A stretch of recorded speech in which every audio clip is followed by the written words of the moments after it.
Shreya Ghoshal became emotional over the passing of Zubeen Garg. She said his voice was the heartbeat of every heart. Zubeen Garg, the legendary Assamese singer and best known for his super hit song, Ya Ali, passed away in a scuba diving accident in Singapore. The news of his death has sent shockwaves across the nation.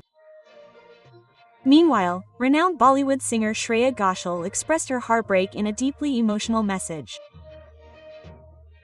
"Today, the world of music has lost a precious gem," she wrote on social media. Zubeen Da's voice wasn't just a song, it was the heartbeat of every heart. "I shared many stages and events with him and always found him not only a brilliant artist but also a very kind-hearted person. His song, Ya Ali, still deeply touches my heart and will resonate in people's hearts for centuries to come. His smile, his playfulness, and his passion for music will always be remembered. This is an irreparable loss for all of us.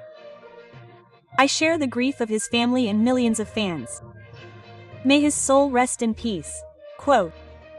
Have you heard any of Jubin's songs? Let us know in the comments.